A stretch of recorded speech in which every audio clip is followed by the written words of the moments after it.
Bonjour et bienvenue au podcast La Bible en famille. Bonjour Josué. Bonjour. Bonjour Naïs. Coucou. Comment ça va? Bien, trop bien. Ça va bien, bon bah c'est parfait.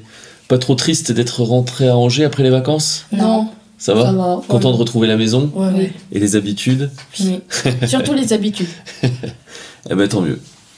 Eh ben en parlant d'habitudes, on va continuer le podcast. Ouais. Hein? Parce que c'est une bonne habitude qu'on a prise là. Oui. C'est sympa. Trop bien. Allez Josué, tu nous fais la lecture aujourd'hui? Ouais. C'est parti. Donc on est dans Matthieu 10 et on va lire les versets 32 et 33. C'est pourquoi quiconque me confessera devant les hommes, je le confesserai aussi devant mon Père qui est dans les cieux. Mais quiconque me reniera devant les hommes, je le renierai aussi devant mon Père qui est dans les cieux. Merci Josué. Alors, c'est un passage assez court, mais je suis sûr qu'il y a des belles choses à en tirer aussi. Alors, est-ce que vous savez ce que ça veut dire confesser? Oui. Toi, tu sais pas trop, Josué? Moi, j'ai quand même pas une idée. Enfin, je veux Peut-être dire, une petite idée? oui. Confesser, ça veut dire... Confesser, ça veut dire que tu confesses. Hein. Merci non. Naïs pour ta participation, c'était vraiment très instructif. Non, confesser, ça veut dire que tu avoues, je sais pas, par exemple, je confesse avoir troué la piscine. Ben, j'avoue que j'ai troué la piscine, j'avoue que j'ai fait une bêtise. Ok. Oui, est-ce vrai? Non, c'est pas vrai. C'était un exemple. C'est donc une possibilité, en effet. Confesser au sens large, ça veut dire déclarer avec la bouche, en fait, finalement. Oui, Oui. c'est vrai. Donc c'est vrai qu'on peut confesser ses fautes, Ouais. ses bêtises. On peut aussi, souvent c'est utilisé pour, dans le milieu catholique notamment, il faut aller se confesser vers un prêtre. C'est-à-dire confesser ses péchés. Bon, là, on n'est pas du tout dans les bêtises ou dans le péché, puisque quiconque me confessera devant les hommes, donc n'importe qui confesse Jésus devant les hommes, Jésus le confessera aussi devant son Père. Donc ça veut dire quoi ça? Quiconque s'excusera devant les hommes. Non, c'est pas s'excusera. Non, quiconque parlera de Jésus devant les hommes, Exactement. du coup, Jésus Jésus dira parlera à Dieu Oui. il parlera à d'effacer- Dieu d'effacer. d'effacer nos péchés. Enfin, Alors, Non, il a dit. Non, pas en fait, c'est. forcément. Non, là, c'est juste. Quiconque me confessera, donc me parlera de moi devant les hommes, je parlerai de lui devant mon Père. exactement. oui. C'est Ouais. ça. Et en fait, on le comprend très bien quand on lit la suite. En fait- Quiconque me reniera devant les hommes, je le renierai devant mon Père. En fait, c'est comme s'il disait. En fait, il dit à son Père tout ce qu'on lui fait. Il nous traite exactement de la même façon qu'on le traite. Oui. Voilà. C'est exactement ça. En fait, il nous traite comme si. Enfin. Donc, C'est comme si si c'était Dieu qui nous traitait et Dieu il aurait fait pareil. En fait, il nous traite de la même façon que Dieu nous Genre, traite. Si Jésus, on le traite comme un frère, Jésus nous traitera comme un frère. C'est ça. Et si on le traite Si on le méprise, si on le traite de, je sais pas moi, de la pire des façons, eh ben, il nous traitera de la pire des façons. c'est un peu ce que ça veut dire. Renier, vous savez ce que ça veut dire du coup. Oui, Vous avez un exemple dans la Bible de quelqu'un qui a renié Jésus un- 3 fois, ah oui, avec une histoire de coq. oui, Pierre, apôtre Pierre. Ah oui. Pierre. Et Jésus l'avait prévenu. Je te le dis, avant que le coq ne chante, ou ne chante 2 fois, ou 3 fois, je sais 3 plus trop, tu me renieras 3 fois. Oui. Ouais. Tu dis je ne connais pas Jésus, il l'a dit. C'est 3 ça. fois. Et en fait, renier, ça veut dire, mais toi, t'étais avec Jésus. Toi, t'es de la bande à Jésus. Et toi, tu non, renier. Ça, Non, c'est ça, oui. Voilà, ça c'est renier. Alors que confesser, ça veut dire assumer en fait sa foi. En fait, c'est le contraire. C'est le contraire, exactement. C'est assumer sa foi. Alors qu'est-ce qui pourrait nous empêcher de le confesser devant les hommes? Qu'est-ce qui pourrait nous empêcher de dire que oui, Jésus, il est dans notre vie, qu'on l'aime, que c'est le Fils de Dieu, etc. mal le connaître. Alors oui, mal le connaître, ça c'est une très bonne réponse, c'est sûr. Parce que du coup, tu Mais- dirais des mensonges devant les autres. Parce ou que alors aussi, tu attends, dirais parce qu'en rien. fait, ils ont. Quand on en avait parlé, ils ont pas envie d'être persécutés. Exactement. Tu te rappelles du contexte, toi? Ouais. Exactement, parce que là, en fait, on vient tout après une série de attention, vous allez être persécutés. Oui, en Et fait, avant, c'était je vous envoie. Pour faire quoi? pour faire comme. Pour parler. Pour prêcher. Pour prêcher. Donc en fait, pour me confesser devant les hommes. Oui. Donc je vous envoie aller parler de moi devant tout le monde.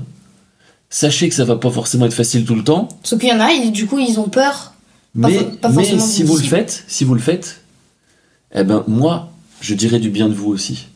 Oui. Si par contre, vous vous cachez, et en fait, non, Jésus, oh non. Non, je le connais pas, non.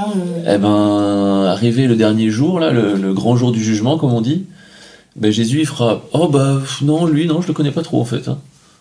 Et là, c'est pas cool. Alors, du coup, ce qui pourrait nous empêcher de le confesser, c'est donc la peur. Oui, la peur de se de faire persécuter. De se faire persécuter, qu'on Parce se qu'on moque parle de nous, on- etc. Les mensonges. La honte aussi, du coup. Oui, la honte. On peut avoir honte. C'est bizarre, ça. Hein. Pourquoi on a honte? Moi, je sais que vous devez pas trop connaître ça, peut-être. J'avais ça pas mal quand j'étais plus jeune. Si on me demandait si je croyais en Jésus, en Dieu, etc., je mentais pas. Mais j'essayais de pas trop développer, quoi. Oui. Parce que j'avais honte. Pourquoi? Parce qu'en fait, on a peur du regard des autres. On a peur Ah de oui, se en faire fait, mettre de oui. côté, etc. Et on n'ose pas dire, si, moi... Parce qu'on sait que c'est pas très populaire et c'est pas très répandu. Oui, des chrétiens, il y en a plusieurs, mais comparé aux non-chrétiens, c'est presque rien. Oui.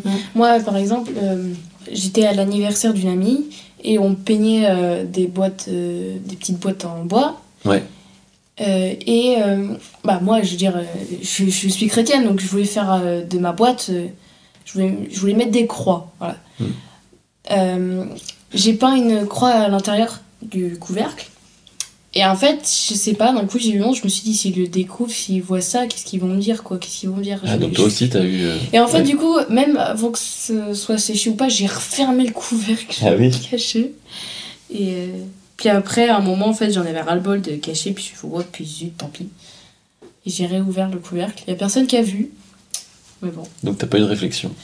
Non. Ah, donc même toi aussi, donc du coup, t'as pu avoir cette honte qu'on peut ressentir. Moi, ça m'est pas arrivé, mais Bizarrement. je sais que ça m'aurait arrivé. Ta situation, j'aurais fait pareil. Enfin, Si ça m'était arrivé. si ça m'était arrivé. En tout cas, j'étais contente d'avoir quand même osé. Je voulais me faire plaisir. Au début, limite, je me suis dit, oh, maintenant, si je le vois, ça sert à rien. De toute façon, je peins des croix partout, j'arrête. Puis en fait, j'ai pas pu m'empêcher. Je fais oui, mais en même temps, le but, c'est de se faire plaisir. Donc, je vais quand même peindre une croix. Alors, moi, je viens avec une question, du coup. Quand est-ce qu'on doit le confesser? Quand est-ce qu'on doit parler de lui ou montrer qu'on croit en lui, etc. Quand on est sûr dans la foi. Quand on est sûr dans la foi, ouais, c'est bien ça, ouais. Quand Parce- il nous dit de le faire. Quand il nous dit de le faire, ça c'est une bonne réponse, c'est une réponse que j'aime beaucoup, ça. Oui, parce qu'il faut être en. Enfin, comme on l'avait dit. Oui. Un Il peu faut plus avant, qu'il nous dise Faut d'aller qu'il moissonner. oui, voilà, enfin, en Oui. exemple. Oui. C'est pas nous qui devons nous envoyer ou moissonner dans les champs, C'est ça. c'est lui qui doit nous envoyer. C'est C'est ça. le maître qui doit envoyer. Donc ça veut dire qu'on ne doit pas le faire systématiquement. En tout cas, c'est doit pas, prier c'est pas- pour c'est qu'il pas en demandé. envoie. C'est pas demandé de le faire systématiquement. Par contre, si on est dans une situation où on sent pas forcément Dieu nous dire de parler, mais c'est tellement évident. Par exemple, je sais pas moi, vous allez pas à l'école, mais imaginons que vous alliez à l'école. Et là, vous avez un camarade de classe qui pleure. Bon, alors, il y en a beaucoup, ils vont rien dire, ils vont le laisser tout seul, hop, bon, on sait pas ce qu'il a, il pleure, bon, ça doit pas aller, et puis ils passent leur chemin. Bon, il y en a d'autres, ils vont poser la question. Qu'est-ce qu'il y a? Il y a un problème et tout, mais ils vont pas trop insister. Eh ben, en fait, nous, en tant que chrétiens, on sait que la solution à tout, c'est Jésus. Donc on peut avoir la compassion, quelqu'un qui pleure, on peut... Voilà, nous aussi on a été tristes dans notre vie déjà. Oui. Oui. Donc on peut avoir de la compassion, et on peut aller vers lui en disant qu'est-ce qui se passe et tout. Et puis si la discussion peut s'ouvrir, et qu'il commence à partager un peu ce qu'il a, etc., on peut peut-être lui proposer de prier pour lui. Ou on peut peut-être lui dire, tu sais, moi je sais que voilà, j'ai rencontré Dieu, je vis avec Jésus, et quand je vais pas bien, je peux lui parler, et il me réconforte, il me donne son amour, sa présence, etc. On n'a pas forcément besoin de sentir Dieu nous envoyer pour faire ça, mais juste parce qu'on est dans une situation. Et ça, moi j'aime bien dire, on est tous appelés à être des témoins, à témoigner, c'est-à-dire à dire ce qu'on vit, en fait, tout simplement. Donc, en fonction des circonstances dans lesquelles on est.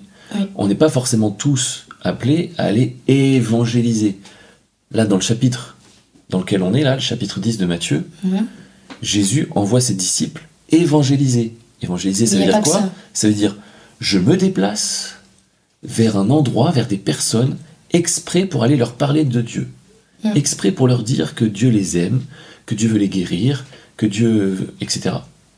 Ok ? Pour prêcher le royaume. Ça s'appelle évangéliser, propager la bonne nouvelle. On y va exprès. Pour ça, il faut être envoyé. Pour moi, c'est clair.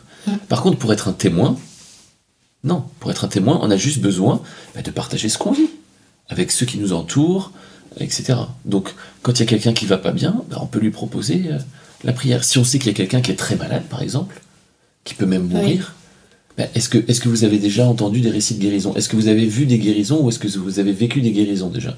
Oui. Voilà. Et donc du coup, quelqu'un qui est malade, on peut lui dire, tu sais, moi, il m'est arrivé ci, il m'est arrivé ça. J'avais ce problème-là, on a prié et Dieu m'a guéri. Donc si tu veux, si tu es d'accord, on peut prier pour toi et Dieu il va faire pareil pour toi. Ça s'appelle être un témoin. Alors évidemment, c'est une façon d'évangéliser aussi. Mais on n'y va pas exprès. On saisit les opportunités qui s'offrent devant nous. On fait sa petite vie et quand... On fait sa petite vie. Et quand on voit une opportunité, on en parle. Voilà, c'est ça. Et je me disais, Naïs, tu pourrais peut-être nous partager aussi un témoignage, alors un seul, sur un moment donné où tu as pu témoigner justement, où tu as pu confesser Jésus devant les hommes. Eh ben... J'ai dit à une amie, non chrétienne, elle avait 6 ans, c'était la première fois que je la rencontrais, et je sais pas, je me suis lancée à lui raconter Jésus. Ça l'a marqué, et depuis... Dès qu'elle peut en parler, elle le dit devant sa mère, elle fait... Ah oui, d'ailleurs, là, enfin, où elle le dit à moi, oui, d'ailleurs, je m'en rappellerai toujours, ça m'avait ennuyée. Elle est très franche, très très très franche. Donc, je me vexe pas, hein, je la connais, mais c'est vrai que j'avais trop insisté, et avant, je veux dire, j'avais que 8 ans, donc je savais pas qu'il fallait pas insister, quoi. Et mais, oui, bref, en fait, je voulais pas lui mentir, donc... Dès que je lui disais, dès qu'elle me posait des questions, j'allais pas lui mentir. Je lui dis, moi, tu vois, tu te rappelles, je crois en Dieu, donc voilà, quoi. Mais maintenant, je sais très bien, c'est pas pour elle pour l'instant, donc j'ai totalement arrêté de lui parler ou faire des rapports avec ça, quoi. Et parce que toi, tu parles assez vite de ça, en fait, hein. Envie, et puis t'as envie. Ouais, j'ai envie. T'as envie de parler de ça. Qu'est-ce que j'ai envie ? Parce qu'en plus... tu te sens poussé un peu, en fait. Oui. Est-ce que tu en avais parlé aussi à Greg, ah oui, c'est vrai. à Thomas? Oui. Souvent, tu as à cœur et puis Et d'ailleurs, Thomas, tu offres des livres ou des mangas là, pour les enfants. Ouais, Thomas, en fait, je sais pas comment j'ai réussi. Peut-être parce qu'il était curieux, j'ai réussi à lui refiler 3 mangas de la Bible. La Bible en manga, quoi. Oui, la Bible en manga. Il avait lu les 2 premiers. Donc, je sais pas, peut-être qu'un jour, quand il y aura un truc similaire à ce qu'il a lu dans un des 2 mangas, ou les 2, peut-être qu'il y repensera et du coup, il se dira qu'il y a quand même un truc qui existe, quoi. Il y a quelque chose. Eh ben, c'est bien tout ça. Donc, en fait, Jésus nous invite à assumer notre foi et de ne pas avoir honte devant les hommes. Comme Paul il dit, j'ai pas honte de l'évangile, parce que c'est une puissance pour sauver. Donc en fait, même si on a honte, faut quand même parler, parce que même des fois, si on se moque de toi, Jésus il le voit qu'on se moque de toi, mais au moins t'as essayé de... Puis Jésus il nous a prévenus. Et en fait, Jésus là, il nous aide à regarder ailleurs. En fait, on est humain. C'est normal qu'on ait un peu peur, qu'on ait honte. Oui, c'est des signes d'immaturité, comme tu disais tout à l'heure. C'est humain, on est immature, donc tant qu'on n'est pas débordant de l'amour de Dieu, on peut avoir cette honte. Parce que du coup, on a le regard des autres qui compte plus, finalement, que le regard de Dieu. Et Jésus, il est en train de nous dire, il faut inverser la tendance. Et que Continuez à parler même si vous avez honte, même si vous avez peur. Continuez Parce que Jésus, à montrer la lumière, à être une source de lumière. Parce qu'en fait, c'est comme ça que vous vous accomplirez en tant que disciple. C'est comme ça que vous vous sentirez bien et bien dans vos bottes. Parce que quand on aime Jésus et qu'on a honte de lui, on n'aime pas ça. On n'aime pas ça, c'est pas bien. On n'est pas à l'aise avec ça. Parce qu'on n'a pas envie d'avoir honte de Jésus. Donc là, Jésus nous aide vraiment à pas regarder aux circonstances du présent. Parce que oui, c'est vrai, c'est pas drôle si on se moque de nous. Mais qu'est-ce que c'est ça par rapport à l'éternité? Qu'est-ce que c'est ça par rapport aux louanges de Jésus? Imaginez Jésus qui vous encense, qui vous donne plein de compliments, etc. C'est quand même extraordinaire, ça. Oui, c'est génial. C'est largement, ça dépasse largement les moqueries qu'on pourrait avoir, qui sont que pour un temps. Alors que les compliments, les encouragements de Jésus, après, en plus, Jésus, c'est pour l'éternité. Il va dire à Dieu. Oui, c'est devant Dieu, Dieu, c'est pour l'éternité. Dieu, il est fier de nous, du coup. Donc ça, c'est notre moteur, en fait. Ce qu'il faut se dire, c'est même si on se fait persécuter, on sait que si on obéit à Dieu et qu'on fait ce qu'il nous dit de faire, à peu près, parce que des fois... malgré nos échecs, voilà, c'est ça. Si la tendance, elle est quand même dans le bon sens, à la fin, c'est la joie. On va finir dans le paradis, en fait. Plein de joie, d'amour, etc. Et puis, c'est en fait ce que tu vis sur la terre. Si tu parles souvent si tu confesses de Jésus, en fait, à la fin, tu vas finir bien. Mais si tu renies Jésus, tu finiras mal. Pour l'éternité, en plus, c'est à la fin. Mais en tout cas, ça nous encourage à pas se taire, à pas cacher, en fait. Avoir honte, pas avoir peur. Comme tu disais, ça nous pousse pas forcément à parler tout le temps, mais ça nous pousse à ne pas cacher. Et il faut essayer de sentir un peu la direction du Saint-Esprit. Des fois on sent que le Saint-Esprit nous pousse à aller vers quelqu'un, à parler à quelqu'un. Donc là, il faut suivre. Il faut y aller. Bon, on va s'arrêter là pour aujourd'hui, mais en tout cas, c'était très intéressant. Et puis, on arrive à la fin du chapitre 10, et on verra la prochaine fois. Le sujet, il sera un peu délicat encore, mais en même temps, c'est très intéressant, donc on va continuer ça. Merci en tout cas, Naïs, merci Josué. De rien. Et puis, on se voit la semaine prochaine.